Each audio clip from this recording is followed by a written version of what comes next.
जब ध्रुव जी अपना रास्ता भटक गए, वह भी मार काट हिंसा में उतर आए, तब उनके पितामह श्री मनु जी महाराज आए और उन्होंने दिव्य उपदेश करके, बेटा ध्रुव, तुम भगवत प्राप्त भक्त हो, तुमने बचपन में भगवान को पाया है और तुम्हें इस प्रकार की हिंसा करना, किसी को मार डालना, ये शोभा नहीं देता, यह अज्ञानियों का काम है। तुम जैसे विद्वान भी यदि यही करोगे तो समाज सीखेगी किन से। तब श्री मनु जी महाराज के उपदेश से ये बात समझ में आई और ध्रुव जी ने युद्ध बंद किया, हत्या बंद की। उनके भाइयों को जो जिन यक्षों ने मारा, उन्होंने कहा तुम्हारे भाई को तो किसी यक्ष ने मारा और तुमने तो इतने सारे यक्षों को मार डाला, अपराध है। तब वहां कुबेर जी आए, ध्रुव जी का धन्यवाद दिए, वाह तुम जैसे बच्चे सब सार्थक हैं, सफल हैं, जो अपने पूर्वजों की बातें मानते हैं। वही संतान धन्य है मेरी माँ, जो अपने से बड़ों की बातों का पालन करे। यदि मैं अपने माता पिता की आज्ञा का पालन ना करूं तो क्या मेरा पुत्र होना सफल होगा, है ना। इसलिए हमारा परम कर्तव्य है, परम धर्म है कि हम अपने माता पिता की पहले आज्ञा का पालन करें। मातृ देवो भव, पितृ देवो भव, इन सब की आज्ञा का पालन शास्त्र कहते हैं। श्री ध्रुव जी ने प्राप्त किया और अंत में मृत्यु के सिर पर पांव रखकर ध्रुव जी महाराज परम धाम को चले गए। आज भी ध्रुव तारा बन करके चमक रहे हैं श्री ध्रुव जी महाराज, ध्रुव तारा बन करके चमक रहे हैं। ध्रुव जी का विवाह शिशुमार की पुत्री भ्रमी के साथ हुआ था। पुत्र कल्प और वत्सर थे। इनकी दूसरी पत्नी वायु की पुत्री इला थी। इनके एक पुत्र हुए थे उत्कल। इन्हीं के वंश में हुए अंग, अंग के वैन, वैन बड़ा दुष्ट था, जिससे फिर बाद में पृथु भगवान प्रकट हुए, जिन्होंने पृथ्वी को समतल किया, पृथ्वी का दोहन किया और यज्ञ करके 10,000 कान मांगे पृथु भगवान ने। न कामये नाथ तदप्यहं क्वचिन् न यत्र युष्माचरणाम्बुजासवः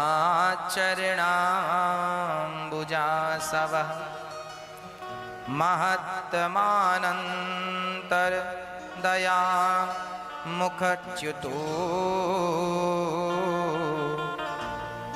विधस्त्वकर्णायुत मे समे वरैः।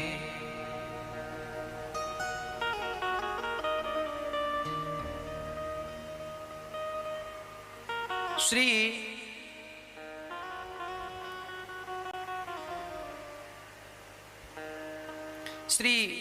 पृथु भगवान कह रहे हैं, महत मंत्र हृदयान मुखोच्युतो। हे प्रभु, जो मेरा हृदय है उसमें आप आकर बैठ जाएं, मेरे कानों में सिर्फ आपकी कथा प्रवेश करे, मेरे कानों में आपकी कथा के सिवा कुछ प्रवेश ना करे, इसलिए मुझे 10,000 कान देने की कृपा कीजिए। न कामये नाथ तदप्यहं क्वचिन्, मुझे 10,000 कान देने की कृपा करें। क्यों? इतने कानों का क्या करोगे? 2 कान से भरपूर आपकी कथा हम सुन नहीं पाते। कथाओं को सुनने के लिए ना एकाग्रता चाहिए। कई बार डिस्टरबेंस होने से हम कथाओं को समझ नहीं पाते। जो समझ रहे थे तभी मोबाइल की घंटी बज गई, किसी का आगमन हुआ, डिस्टर्ब हो गए। वो प्रसंग क्या था वो सिर से ऊपर से चला गया, समझ नहीं पाए। इसलिए एक भी शब्द कथा का हम ना छोड़ें। ऐसी शक्ति दो हमें, 10,000 कान चाहिए। 10,000 कानों की शक्ति प्राप्त करना चाहते हैं, भगवान ने उन्हें दिया। ऐसे पृथु भगवान का पावन चरित्र है, जिन्होंने 10,000 कान मांगे हैं। अच्छा, श्री पुरंजनोपाख्यान की पावन चर्चा इसी स्कंध में है। पुरंजन और पुरंजनी, पुरंजन है हम, पुरंजनी है हमारी बुद्धि और अविज्ञात है ईश्वर।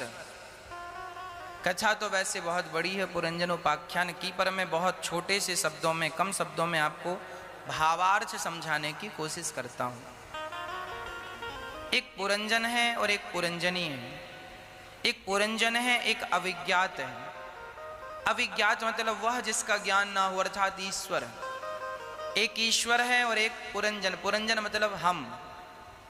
एक जीवात्मा है, एक परमात्मा है, ये समझिए। परमात्मा को अविज्ञात कहते हैं, जीवात्मा को पुरंजन कहते हैं। एक बार जीवात्मा परमात्मा से कहता है कि मैं संसार का भ्रमण करने जाऊंगा। भगवान ने बहुत रोका कि देखो यहाँ हमारे साथ हो, खुश हो, आनंद से हो, कहाँ जा रहे हो, मत जाओ। बहुत रोका भगवान ने, पर हमें लगा नाना हम जरा घूम के आए। और घूमने आए संसार में तो हमें एक नगर बड़ा अच्छा लगा। ये कौन सा नगर है? बोले यह नवद्वारे पुरे देही, नव दरवाजों का शरीर अर्थात मनुष्य का शरीर हमें बड़ा पसंद आया। तब पुरंजन अर्थात आत्मा, जीव इस शरीर में प्रवेश कर गई और हम स्वस्थ सुंदर खड़े हो गए। अब हमारा मन बुद्धि में लग गया, संसार के विषयों में लग गया। मन कहता है कि ये कर लें, ठीक है कर लें, ये कर लें, ठीक है कर लें। सारी जिंदगी हम अपनी इच्छाओं की पूर्ति में निकालते हैं और हम अपने आप को मान लेते हैं कि हम पुरुष हैं, हम स्त्री हैं। हम अपने आप को क्या समझने लगे कि हम पुरुष हैं, हम स्त्री हैं, जबकि हम स्त्री और हम पुरुष नहीं हैं। हम स्त्री और हम पुरुष नहीं हैं, पर मान लेते हैं ना कि हम स्त्री पुरुष हैं।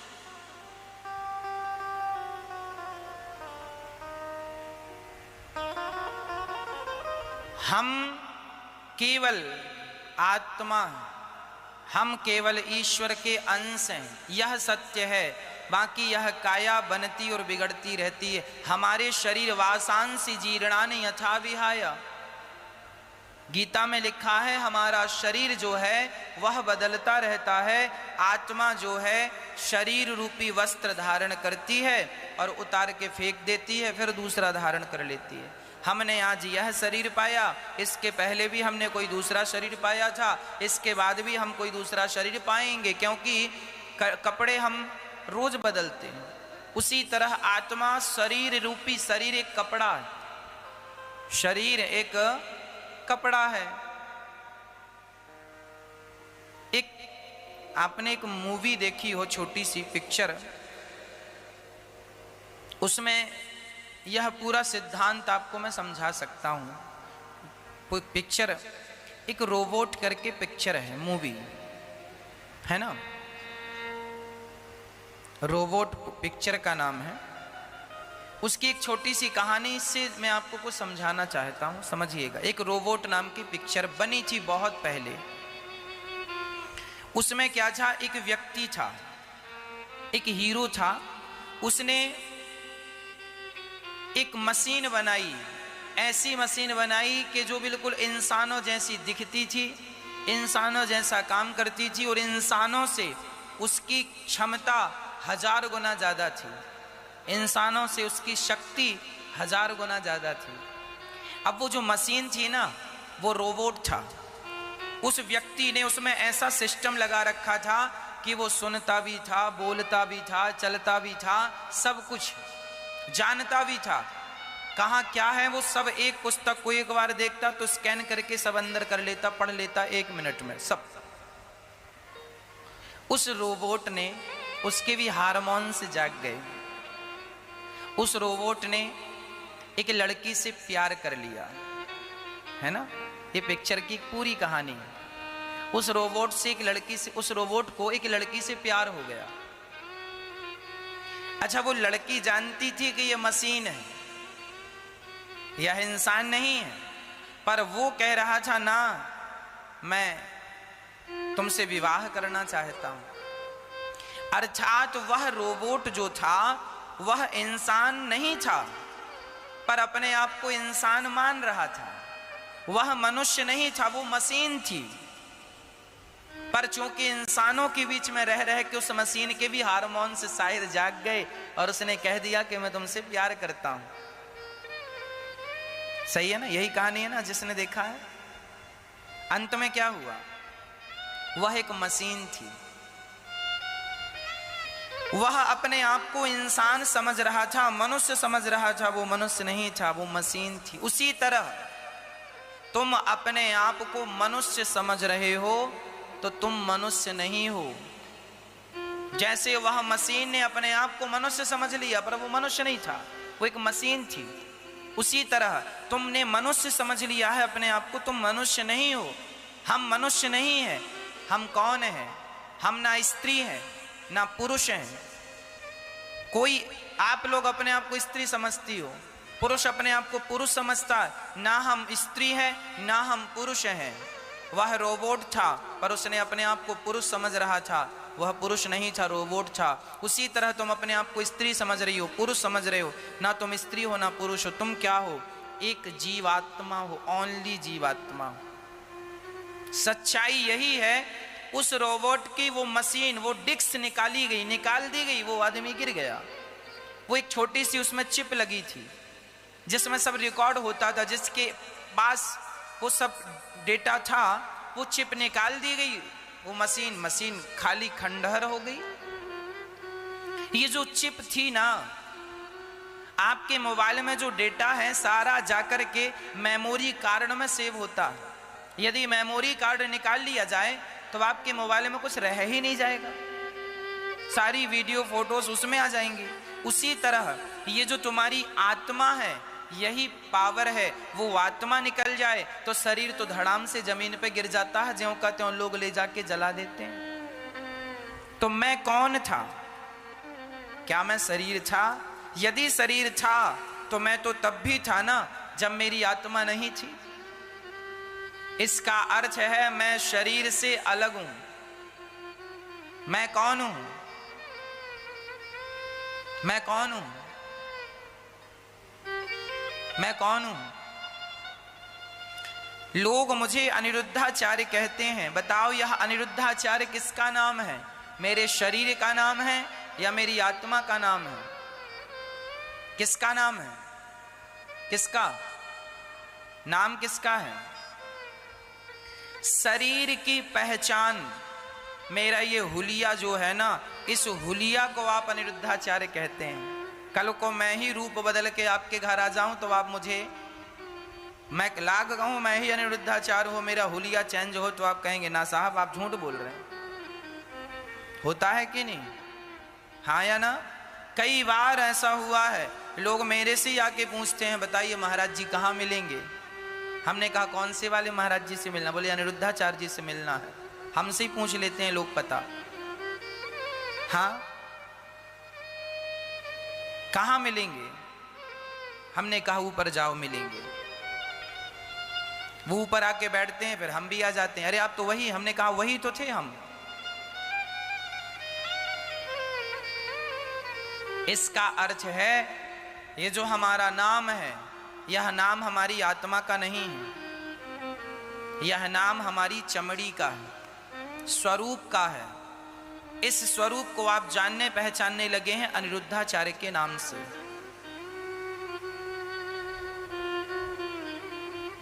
ये दो पुष्प हैं, इन दोनों के अलग अलग नाम हैं। इसे गुलाब का पुष्प कहते हैं, इसे गेंदे का पुष्प कहते हैं।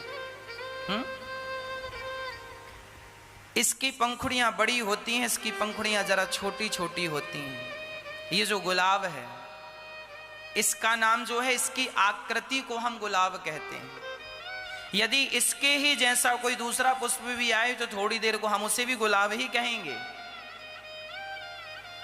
तो ये जो नाम है तुम्हारा, सीता, गीता, राम, श्याम, ये जो तुम्हारे नाम हैं, ये तुम्हारे शरीर के भी नहीं है।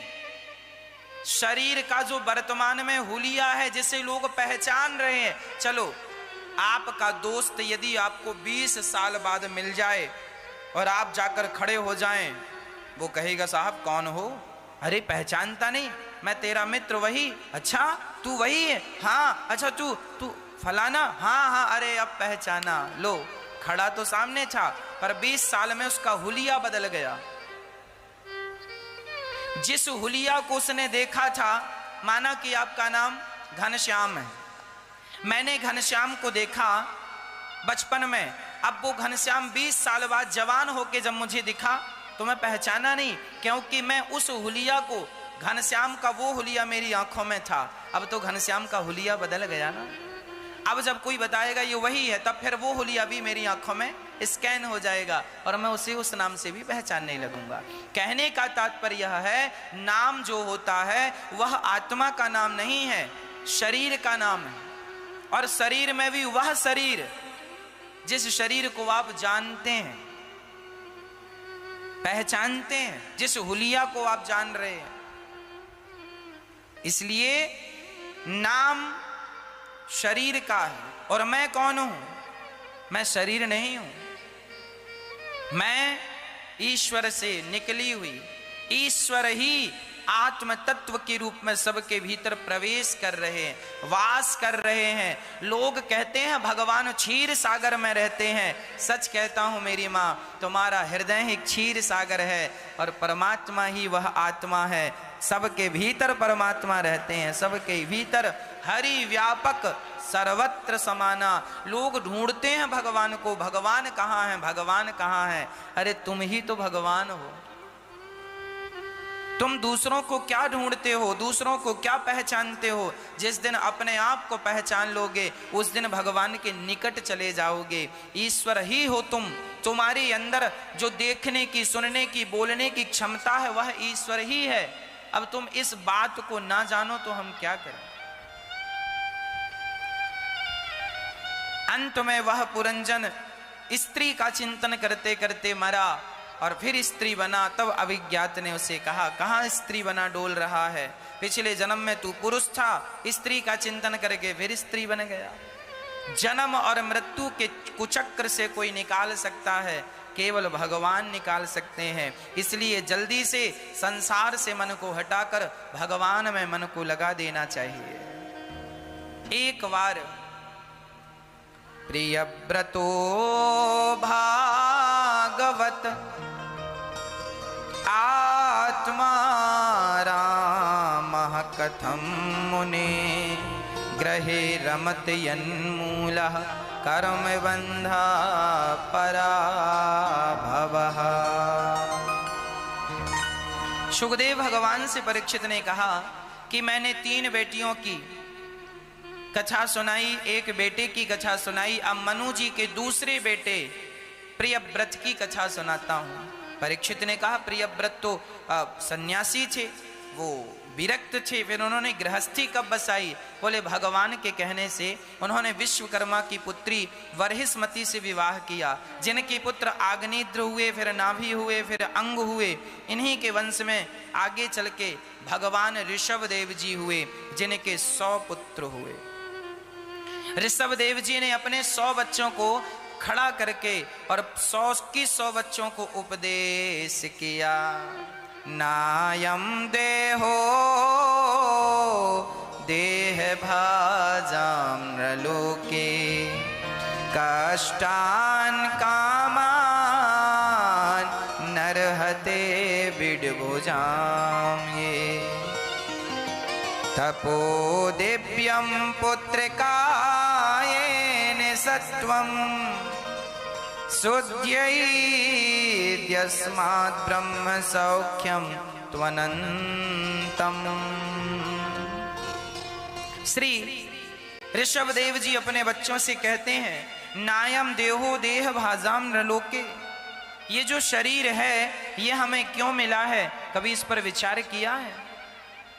कष्टान कामान नरहते विडभुजाम, ये पेट तो अपना पशु और पक्षी भी भर लेते हैं, कूकर सूकर भी भर लेते हैं।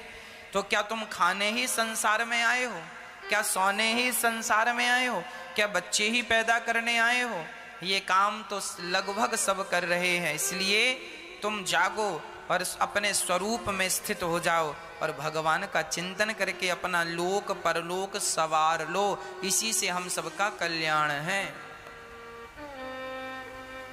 कहां उलझे पड़े हो? ऋषभदेव जी की बातें सुन के नवपुत्र तो योगेश्वर हो गए और सबसे बड़े भरत जी राजा हो गए और उन्होंने बड़े प्रेम से राजधर्म का निर्वहन किया। ऋषभदेव जी अंत में सबका त्याग करके भगवत चिंतन करते हुए भगवान में लीन हो गए। ऋषभदेव जी जड़ भरत श्री भरत जी महाराज अपना घर परिवार छोड़कर एक दिन उनकी वैराग्य हो गया, सब छोड़ करके वो माता गंडकी के तट पर, गंडकी नदी वही नदी है जहां शालिग्राम भगवान आज भी मौजूद हैं। शालिग्राम भगवान जो हैं गंडकी नदी में मिलते हैं। गंडकी नदी की भी एक छोटी सी कथा, हम जब अयोध्या में थे तो जो गुरुजी हमें राम कथा पढ़ाते थे, रामचरितमानस, उन्होंने हमें ये कथा सुनाई थी। उन्होंने कहा कि ये जो गंडकी है इसकी भी एक कथा है। बोले गंडकी नदी में शालिग्राम भगवान क्यों रहते हैं? अच्छा, असली शालिग्राम भगवान की आपको पहचान है? नहीं, नहीं। असली शालिग्राम भगवान बिल्कुल काले होते हैं, नंबर 1। नंबर 2, असली शालिग्राम भगवान में आप सोना, उस शालिग्राम भगवान में सोना ऐसे घिसिएगा तो सोने की धारी बन जाएगी उसमें। शालिग्राम भगवान सोना भी खाते हैं, आपको पता है? आप घिस दीजिए सारा सोना, पूरा जितना वजन के शालिग्राम होंगे उतने वजन सोना उनके अंदर चला जाएगा। यदि आपके शालिग्राम जी 100 ग्राम के हैं तो 100 ग्राम सोना वो पचाने की ताकत रखेंगे। आप सोना घिसते जाइए, घिसते सारा सोना शालिग्राम जी के अंदर चला जाएगा। तो आप पूरा सोना ना खिलाएं उनको। तो यदि आप चेक करना चाहें तो शालिग्राम भगवान में एक सोने की यूं, सोने से यूं हल्का सा ऐसा घिसें तो उसमें शालिग्राम भगवान जी में सोने की धार दिखने लगेगी, रेखा दिखने लगेगी सोने की, मतलब सोना उसमें प्रवेश कर जाएगा। समझ लेना कि असली शालिग्राम भगवान। यही शालिग्राम भगवान की पहचान है। अधिक सांवले होते हैं शालिग्राम भगवान जी, अधिक काले होते हैं। भगवान सोने को भी पचा लेते हैं, सोचिए। पहले के राजा महाराजा अपना सोना शालिग्राम जी की शिलाओं में छिपाते थे, आपको पता है? पहले के राजा महाराजाओं के पास शालिग्राम जी की बड़ी बड़ी शिलाएं होती थी, वो अपने राजमहल में रखा करते। और राजाओं का जो खजाना होता था ना, अच्छा, शालिग्राम जी में जो सोना चला जाता है ना वो वापस भी निकल आता है। ये और बात है, निकालने की तरकीब सोनारों के पास होती है। चला जाता है, निकल भी आता है बराबर। अब जैसे आपके घर में लॉकर वगैरह ना हो और सोना छिपाना हो, तो आप भी 4-6 किलो के शालिग्राम जी हों तो 4-6 किलो सोना अंदर चला जाएगा, वो किसी की पकड़ में नहीं आएगा। पहले के राजा महाराजा हजारों टन सोना छिपाते थे भगवान जी के अंदर। तो सोने को पचाने की जो क्षमता रखें वो भगवान नहीं तो और कौन है? इसलिए शालिग्राम भगवान गंडकी नदी में क्यों रहते हैं, इसकी कथा। ये जो गंडकी नदी है, ये गंडकी पिछले जन्म में कौन थी? हमने सुना गुरुजनों से कि गंडकी पिछले जन्म में गंडकी नाम की एक वैश्या थी। वह रोज किसी ना किसी पुरुष को अपने पास बुलाती थी। एक दिन उसके घर के सामने से कोई संत गुजरे तो संत को देखकर वैश्या का मन थोड़ी देर के लिए पवित्र हो गया।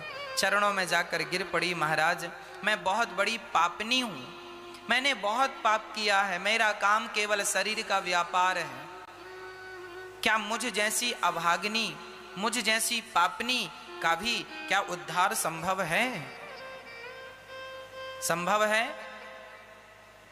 तब संत ने दयावश कह दिया, ठीक है, तुम्हारा उद्धार हो सकता है, कल्याण हो जाएगा। बोली महाराज उपाय क्या है? एक उपाय है, तुम आज से ये वैश्यावृत्ति छोड़ दो और सवेरे से शाम तक भगवान के नाम का जाप करो, तुम निर्मल हो जाओगी। वैश्या ने कहा महाराज मैं भगवान का नाम तो जप सकती हूँ, ये ठीक है, पर मैं अब पुरुषों की आदी हो चुकी हूँ, अब मैं किसी पुरुष के बिना रह नहीं सकती, मेरी आदत हो गई है, अब मैं ये वैश्यावृत्ति छोड़ नहीं सकती। कोई ऐसा उपाय बताओ कि मैं वैश्या ही रही आऊं पर मेरा उद्धार भी हो जाए। अब संत के लिए तो ये बात बड़ी कठिन है। अच्छा वो ये समझने को तैयार थी कि तू नाम जपेगी, ठीक है मैं नाम जप लूंगी, पर पुरुषों का संग करते करते अब मैं आदी हो गई हूं इन चीजों की, छोड़ा नहीं जाएगा, कोई उपाय और बताओ। तब संत ने उपाय दूसरा बताया। संत जी ने कहा तो सुन, सूर्य अस्त होने के बाद तेरे घर में जो पुरुष आ जाए उसे तू अपना पति समझ करके उसकी सेवा करेगी। यदि तू उसे अपना पति समझकर सेवा करेगी तो तू पतिव्रता नारी बन करके परम धाम को प्राप्त कर लेगी। हाँ महाराज ये ठीक है। अब वो रोज सूर्य अस्त के बाद जो भी पुरुष आता उसे वह अपना पति जानकर उसके नाम का सिंदूर माथे पे लगा लेती, उसके पांव धोती, उसकी सेवा करती, आरती उतारती इस भाव से कि ये मेरे पति हैं एक रात के लिए, और वह अपने पति की तरह व्यवहार अपने उस पुरुष से करती। और सवेरा होता वो पुरुष चला जाता, कल दूसरा पुरुष आता, फिर उसके साथ वो वही व्यवहार करती। करते करते करते समय बीत गया। चूंकि उसने संत और गुरुजनों की बात पर यकीन किया है। एक बात बताऊं, आपने अपने जीवन में कभी भी अपने गुरु वचनों पर विश्वास किया है तो गुरु वचनों पर विश्वास करके उन वचनों का पालन कर लोगे तो भी परमात्मा की प्राप्ति होगी ही होगी, तुम कितने भी अपवित्र क्यों ना हो, क्योंकि तुमने गुरु वचनों पर विश्वास किया है और विश्वास ही फलदायक। उसने वो भले वैश्या थी, नाम था गंडकी, भले वैश्या थी, परंतु उसने अपने गुरु वचनों पर विश्वास किया, रोज भगवान का नाम जपती और जो पति आ जाए पति समझकर उसकी सेवा करती। करते करते बहुत दिन बीत गए। एक दिन भगवान को लगा कि इसने गुरु वचनों पर विश्वास किया है, चलकर किसे कृतार्थ करना ही पड़ेगा। तो आज भगवान तो कम कौतुकी थोड़ी है, भगवान तो भगवान है। भगवान का भी कभी कभी मन हो जाता है चलो हम भी देख के आए क्या चल रहा है। तो आज भगवान भी उस वैश्या के घर आ गए, सामान्य रूप बनाकर आए तो उसने वही व्यवहार किया, पांव धोए, आरती उतारी, बिठाया, भोजन, नाश्ता, चाय इत्यादि कराया। और अब आज तो कोई सामान्य पुरुष था नहीं, आज तो भगवान थे और भगवान भी लीलाधर। भगवान जैसे ही वह वैश्या भगवान की सेवा करी, रात के करीब 12 बज रहे थे, तभी भगवान ने नाटक शुरू कर दिया। भगवान बोले सुनो, सिर में बहुत जोर से दर्द हो रहा। अच्छा पतिदेव, मैं अभी बुलाती हूँ वैद्य जी को। ना ना ना, मुझे वैद्य से काम नहीं, तुम मत जाओ कहीं छोड़कर। सवेरे 4 बजते बजते तो भगवान ने मरने का नाटक कर लिया, भगवान मर गए। भगवान तो लीलाधर। अब उसका पति मर गया, अर्थात वह जब पति मरा तो वह वैश्या सोची मेरे पति मर गए। सवेरा हुआ, नगर वासियों को बुलाया, लोगों को लगा पता नहीं ये फला व्यक्ति कहाँ से आया, चलो इसकी अंतिम क्रिया हम करें। अर्थी सजाई, भगवान को अर्थी पर लिटाया, चली चिता की तरफ शमशान। तो यह वैश्या भी पांव में माहौर लगा के, मेहंदी रचा के, मंगलसूत्र पहन के, 16 श्रृंगार करके पीछे पीछे चल पड़ी। गांव वाले ने बोला तुम कहाँ जा रही हो? बोले हमारे पति मर गए हैं ना, हम सती होने जा रही हैं। गांव वालों को बड़ी हंसी आई। राम राम, वैश्या का भी कोई पति होता है? अच्छा, सबकी नजर में वो वैश्या थी, किसी को ये नहीं पता था कि इसके जीवन में कोई संत आ गए हैं और इसका जीवन बदल करके चले गए। सब उसे वैश्या मानते थे। और वह चली चली चली शमशान में पहुंची, चिता तैयार हुई। उसके पति अर्थात भगवान को चिता पर गांव वालों ने लिटाया और जब आग लगाने लगे तो इस वैश्या ने रोक दिया। गंडकी ने, सुनो, आग ना लगाना। उसने चिता पर रख दिया, अपने आप को चिता पर बिठाकर अपनी गोद में भगवान का सिर रखा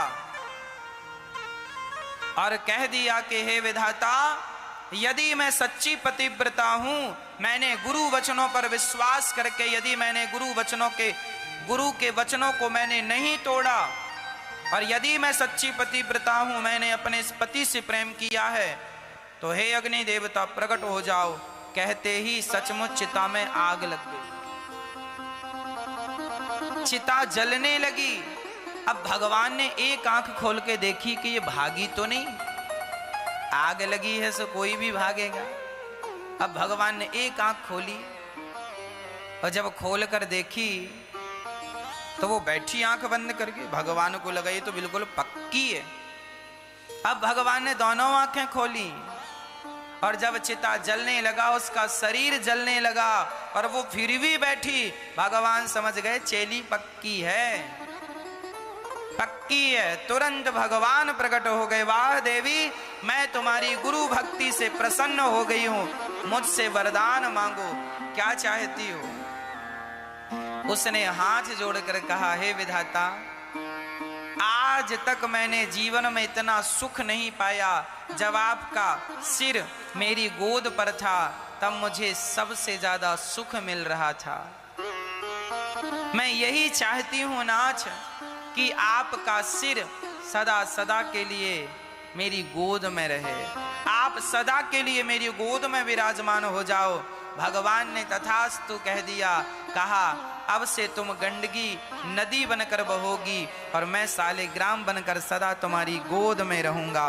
वही भगवान के प्रेम में वह गंडकी नदी, वह स्त्री नदी के रूप में परिणत हो गई, प्रेम में पिघल गई और नदी वहीं से प्रकट हो गई और उसके भीतर सालिग्राम भगवान सदा सदा के लिए प्रकट हो गए। बोलिए सालिग्राम भगवान की। तो यह गंडकी और यह सालिग्राम भगवान की कथा।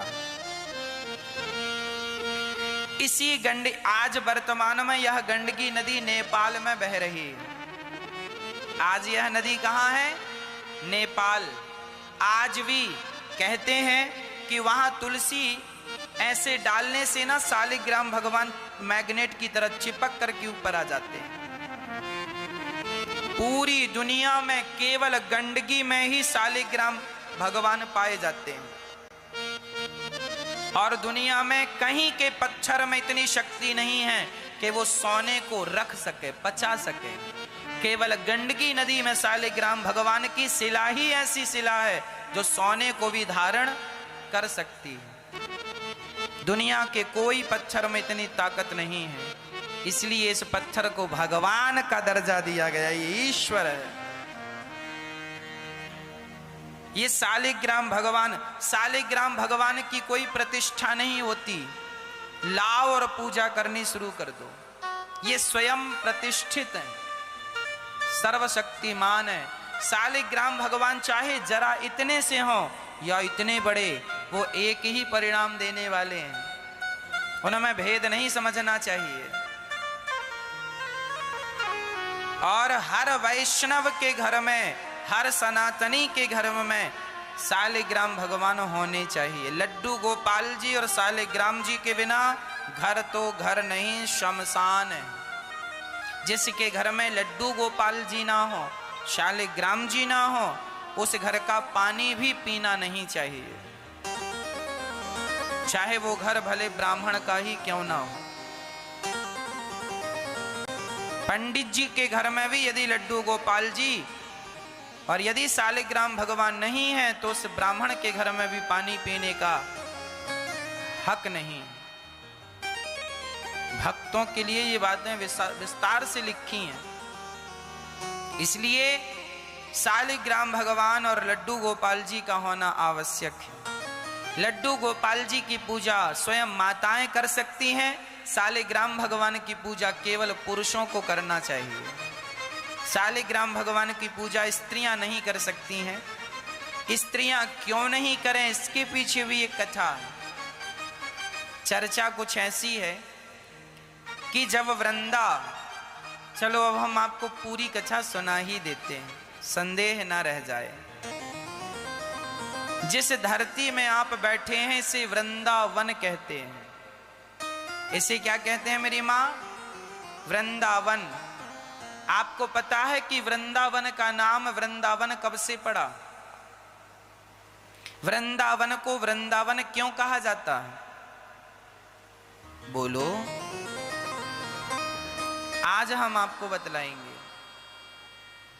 वृंदावन को वृंदावन क्यों कहा जाता है? जब भगवान नारायण ने जालंधर को मरवाया, शंकर जी ने जालंधर को मारा। जालंधर की पत्नी का नाम था वृंदा। उस वृंदा ने भगवान नारायण को श्राप दे दिया कि तुमने मेरा पातिव्रत भंग किया है, जाओ मैं तुम्हें श्राप देती हूं, तुम पत्थर हो जाओ। तो भगवान पत्थर हो गए, वही पत्थर शालिग्राम कहलाए। भगवान ने कहा, वृंदा ने कहा कि पत्थर हो जाओ, तो अब वृंदा रोने लगी कि अब मेरा क्या होगा, मेरे तो आप ही सहारे हो। तब भगवान ने कहा कि तुम वृक्ष हो जाओ, तुलसी बन जाओ, और मैं सदा तुम्हें स्वीकार करूंगा, तुम्हारे बिना कुछ खाऊंगा पीऊंगा नहीं। तो वृंदा ने कहा, जैसे आप मेरे पति बनकर आए, कल को किसी और के पास चले गए तो? तब भगवान ने कहा कि मैं शालिग्राम बनकर पूजूंगा और मैं किसी स्त्री की पूजा को स्वीकार ही नहीं करूंगा, ये मैं तुम्हें वचन देता हूं। स्त्री को ना ये लगता रहता है मेरे पति को कोई दूसरी औरत ना फंसा ले, तो वृंदा को भी यही लग रहा था मेरे भगवान मेरे पति को कोई दूसरी महिला अपने कब्जे में ना कर ले। तो भगवान ने कह दिया कि अब हम महिलाओं के हाथों की पूजा स्वीकार ही नहीं करेंगे, केवल शालिग्राम जी। और ये भी भगवान ने मन से नहीं कहा, तुलसी के कहने से कहा। इसलिए भगवान स्त्रियों की पूजा स्वीकार नहीं करते, केवल शालिग्राम जी। आप लड्डू गोपाल जी की पूजा करें तो वो स्वीकार है। हाँ, लड्डू गोपाल जी की कर सकते हैं, शालिग्राम जी की कोई पुरुष करे, बच्चे करें, पति करे, पुरुष वर्ग करे, स्नान कराए। हाँ, शालिग्राम जी का चरणामृत जरूर लेना चाहिए, स्त्री हो या पुरुष, सबको चरणोदक। वृंदावन का नाम वृंदावन कब से पड़ा? भगवान ने वृंदा से कहा तुम तुलसी बनकर चली जाओ, तो इस दुनिया में सबसे पहले तुलसी का वृक्ष इसी धरती पर उगा। इस धरती पर दुनिया में सबसे पहले तुलसी का वृक्ष उगा, इसलिए इसे वृंदावन कहना शुरू कर दिए। तुलसी सब, ये केवल भगवान श्री कृष्ण की प्रकट स्थली नहीं, यह तुलसी की भी प्रकट स्थली है। ये जो धरती है, इस दुनिया में सबसे, जैसी कश्मीर में केसर होती है, कश्मीर में केसर होती है, उसी प्रकार धरती में सबसे पहले तुलसी का प्राकट्य इस धरती पर हुआ, इसलिए से वृंदावन के नाम से जाना गया। वृंदा का वन, वृंदावन, जहां तुलसी का वन हो गया, तुलसी प्रकट हो गई। यह केवल कृष्ण की प्रकट स्थली नहीं, यह वृंदा अर्थात तुलसी की प्रकट स्थली भी है। हाँ,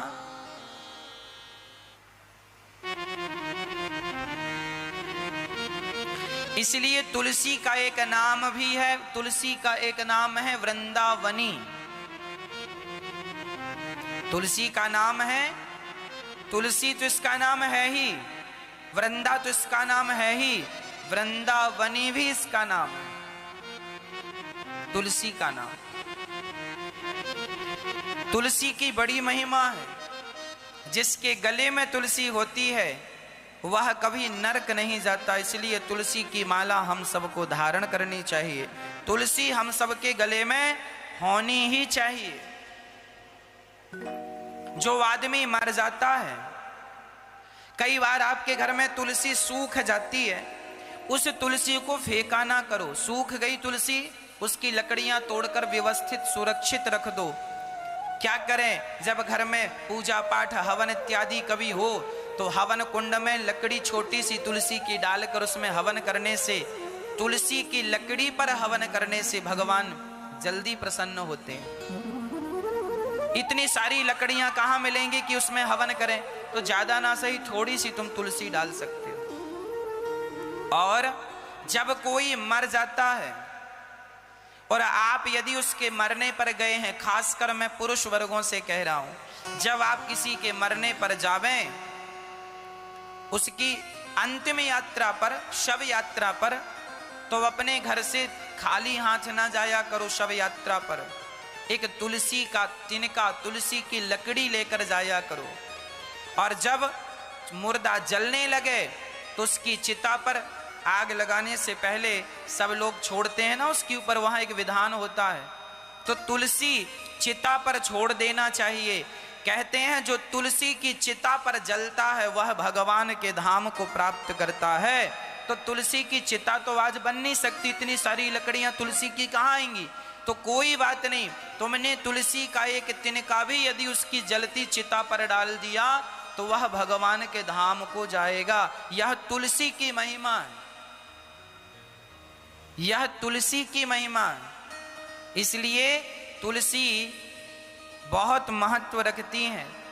विज्ञान भी कहता है तुलसी का पौधा ही ऐसा है, पीपल और वट और नीम के बाद जो 24 घंटे तुलसी ऑक्सीजन छोड़ती है। आपको पता है तुलसी साइंटिफिक है, हजारों प्रकार की बीमारियों में तुलसी का रस डाला जाता है।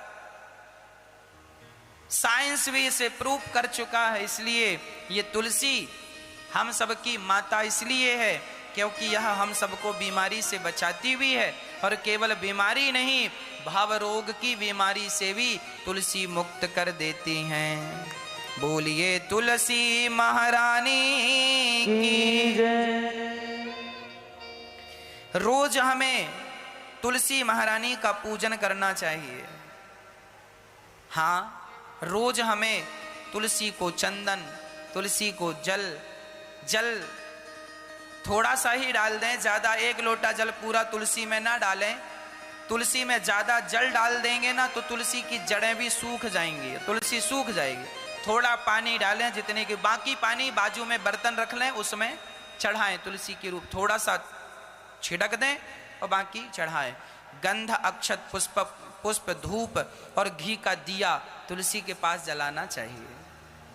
हाँ, इससे घर में सुख शांति और समृद्धि का वास होता है। घर में नित्य तुलसी की पूजा होनी चाहिए। यही तो वृंदावन है। आप भी अपने घर को वृंदावन बनाएं। हनुमान जी लंका गए तो विभीषण के घर में भी तुलसी थी।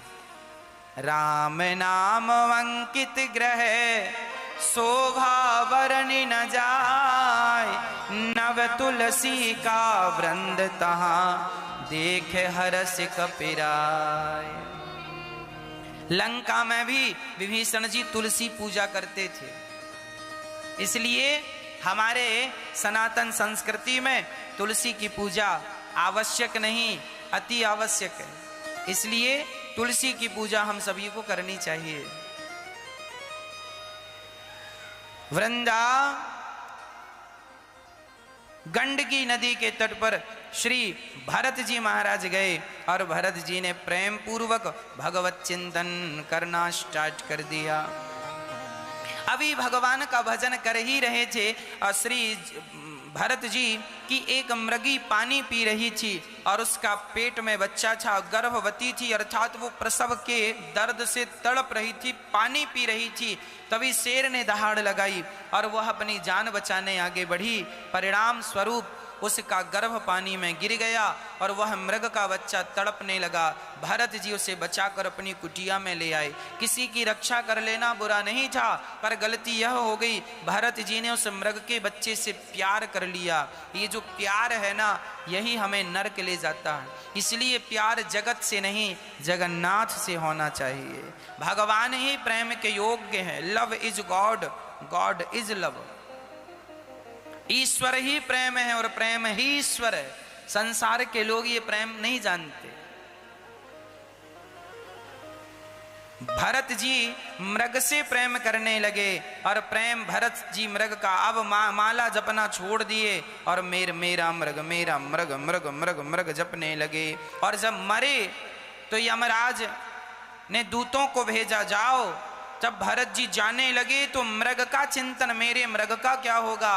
अंतिम समय मृग का चिंतन करते करते प्राण निकले तो स्वयं यमराज जी ने कहा, आप तो मृग का चिंतन करते आए हैं, अब आपको मृग की योनि में जाना पड़ेगा। अंते यामति सागति, अरे जिसकी मति जैसी होती है उसकी गति वैसी ही होती है।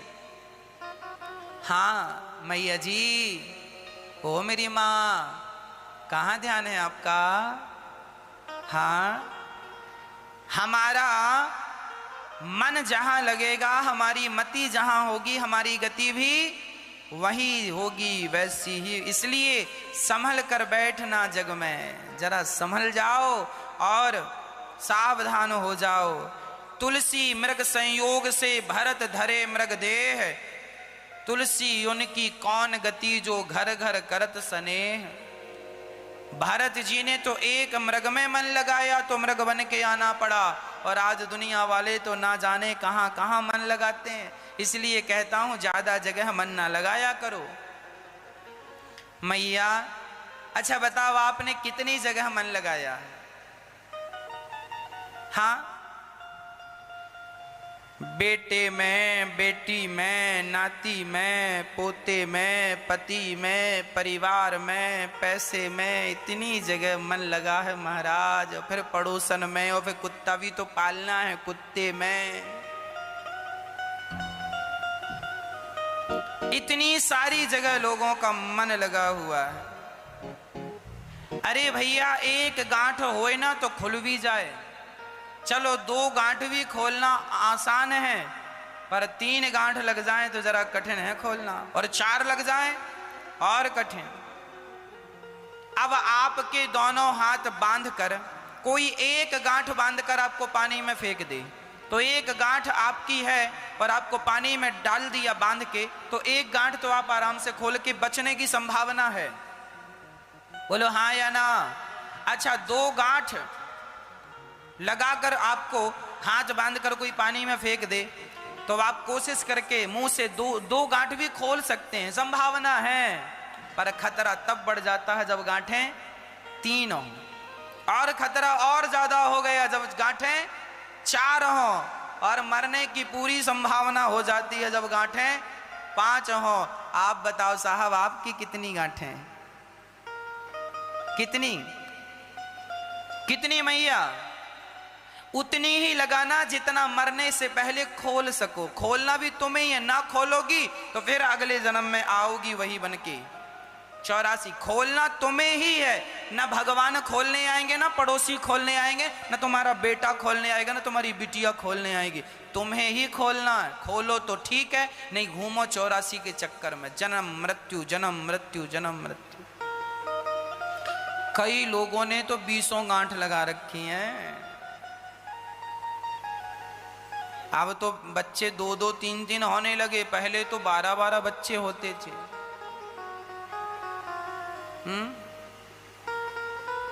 8 तो छोरा होते थे।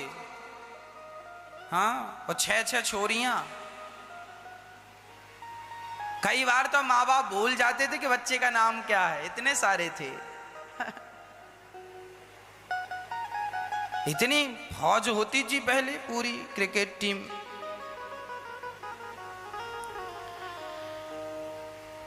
कोई फायदा नहीं इतना प्रपंच में उलझने से। भगवान का चिंतन करो, कल्याण करो अपना। तो समझदारी यही है कि आपने अपने जीवन में जितनी कम गांठें लगाई हैं आप उतने ही समझदार हैं, और आपने अपने जितनी गांठें अधिक लगाई हैं आप उतने ही मूर्ख कहलाए जाएंगे। अब मूर्ख या समझदार दोनों आपको ही निर्णय करना है, आपको क्या बनना है, मूर्ख या समझदार। समझदार वही है जो भगवान से नाता जोड़े, हमारे दो ही रिश्तेदार। हमारे ज्यादा रिश्तेदार हैं, आपके कितने हैं? ये माताएं, अच्छा मैया लोग ना अगले जन्म में फिर स्त्री बनने की तरफ जा रही हैं, क्योंकि स्त्रियों का मन बेटियों में ज्यादा लग रहा है। बेटी बेटी बेटी, तो किसी का पोता पोता पोता। एक ने कुत्ता पाल लिया, मेरा कुत्ता मेरा डॉगी, मेरा कुत्ता मेरा डॉगी, और मरा तो अगले जन्म में फिर उसी घर का खुद कुत्ता बन के आ गया। उस घर के बच्चे बोले महाराज जी हमारा कुत्ता बड़ा ईमानदार है। हमने कहा ईमानदार इसलिए क्योंकि ये तुम्हारे दादाजी हैं। दादाजी मरे तो बेचारे घर का चिंतन करते करते मरे, तो भगवान ने उन्हें उसी घर का कुत्ता बना के भेजा। जाओ तुम्हारा मन घर ताकने में ज्यादा था, सो कुत्ता बन के ताको, अब ताकते रहो। अंते यामति सा गति, जहां मति वहां गति। इसलिए संभल जाओ, सावधान। मन भगवान से पल भर के लिए ना हटे, काम बराबर करो, संसार से संबंध रखो, व्यवहार करो, पर मन भगवान में लगा करके सब काम करो। इसी में हम सबकी समझदारी है। भरत जी दूसरे जन्म में मृग बने, फिर उन्हें एक अवसर दिया गया, ब्राह्मण के घर जन्म हुआ। उन्होंने राजा रहुगण को भरत, जड़ भरत बन करके उन्होंने, कोई पढ़ाई लिखाई तो विद्वान थे ही, पिता के दिखाते पढ़े लिखे नहीं, लोग उन्हें मूर्ख अर्थात जड़ भरत कहने लगे। तब राजा रहुगण का अहंकार उन्होंने भंग किया। राजा रहुगण सिंधु सौवीर देश का राजा, पालकी पर चढ़ के सत्संग करने गंगा सागर जा रहा था। एक कहार रास्ते में बीमार पड़ गया, तब भरत जी के कंधे में उन्होंने पालकी दी, और भरत जी जब पालकी लेकर चले तो रास्ते में चींटियां ना मर जाएं, छलांग लगाए तो राजा रहुगण के सिर में पालकी टकराई। राजा रहुगण व्यंग बोला, क्यों रे, क्या तुझे जानकारी नहीं है मैं कौन हूं? मैं तुझे अभी मृत्यु दंड दे सकता हूं, मार सकता हूं। तब भरत जी को लगा इस मृग को ज्ञान देना ही पड़ेगा। ये राजा रहुगण पिछले जन्म का वही मृग है जिसमें भरत जी का मन लगा था। मृग का मन भरत में लगा तो मृग मनुष्य बन के आया, और मनुष्य का मन मृग में लगा तो भरत जी मृग बन के आए। जिसकी जहां मति उसकी वहां गति। अब भरत जी ज्ञान दे रहे हैं, गंत त्वयोदितं व्यक्तिमविप्रलब्धम् भरतो समय स्याद्यदि वीरभारः गन्तुर्यदि स्यादधिगम्य मध्वा पीवेतिराशौ न विदाम प्रवादः। बड़े प्रेम से भरत जी उपदेश कर रहे हैं। राजन रहुगण, आप कह रहे हो आप हमें मार डालोगे, मारोगे किसे? शरीर को या फिर आत्मा को? शरीर नश्वर है, शरीर ऑलरेडी जड़ है, चेतना तो आत्मा में है। शरीर और आत्मा दोनों, मैं मोटा हूं, पतला हूं, गोरा हूं, काला हूं, बताओ गोरा होना काला होना ये आत्मा का धर्म है या शरीर का? जोर से बोलो मैया। हो गई पंचायत? अब सुनो, बताओ गोरा होना काला होना आत्मा का धर्म है या शरीर का? किसका? मोटा होना पतला होना आत्मा का धर्म है या शरीर का? हाँ, शरीर मोटा होता है, शरीर पतला होता है, शरीर गोरा होता है, शरीर काला होता है। ना तो आत्मा मोटी होती है, ना पतली होती है, ना तो गोरी होती है, ना तो काली। आत्मा शरीर से अलग है। जैसे मोबाइल सेट और सिम कार्ड, ये दोनों अलग अलग हैं पर हैं एक दूसरे के पूरक। उसी प्रकार शरीर है मोबाइल सेट, शरीर मोबाइल की तरह है और आत्मा सिम कार्ड की तरह है। दोनों एक दूसरे के बिना अधूरे हैं पर हैं अलग अलग। मैं शरीर नहीं हूं, मैं आत्मा हूं, मैं ईश्वर का अंश हूं। मैं ईश्वर की संतान हूं, त्वमेव माता च पिता त्वमेव।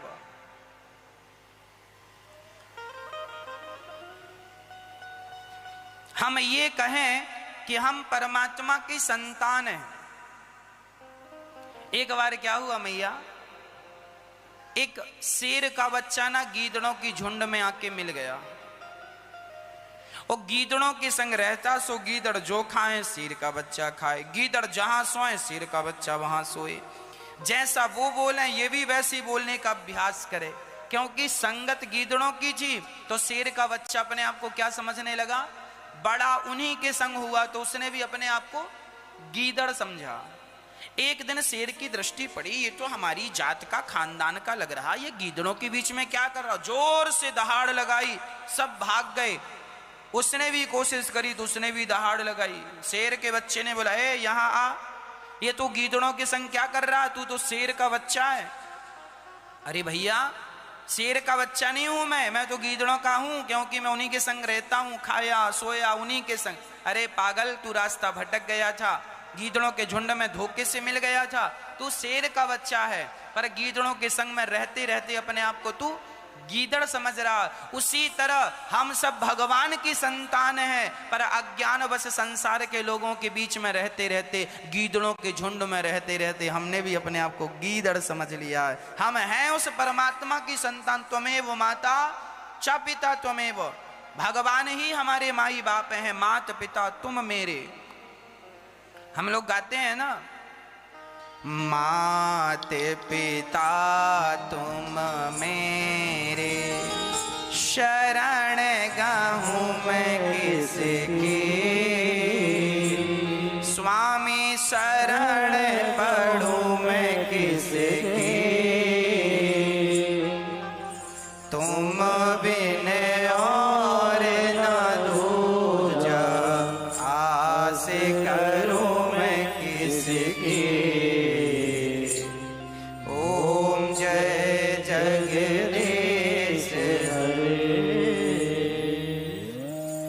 मात पिता तुम मेरे, शरण गाहूं मैं किसकी, स्वामी शरण पढ़ूं मैं किसकी, तुम बिन और न दूजा, आस करूं मैं किसकी। ओम जय जगदीश हरे।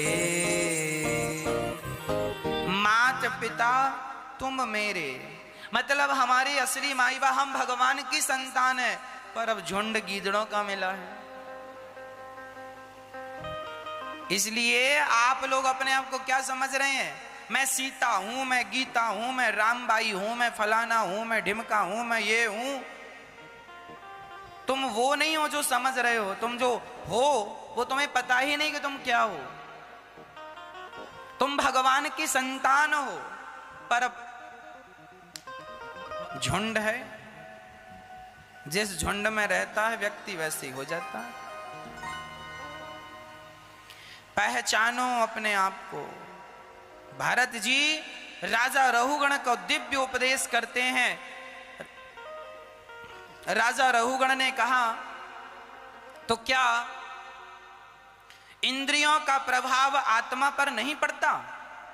भाई चूल्हे पर हम बर्तन रखते हैं, बटलोई, उसमें पानी डालते हैं, चावल डालते हैं, तो आग सबसे पहले बटलोई को तपाती है। बटलोई पानी को गर्म करता है और पानी गर्म करके चावल को पका के भात बना देता है।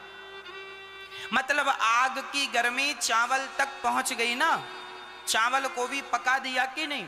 उसी तरह हमने देखा आंखों से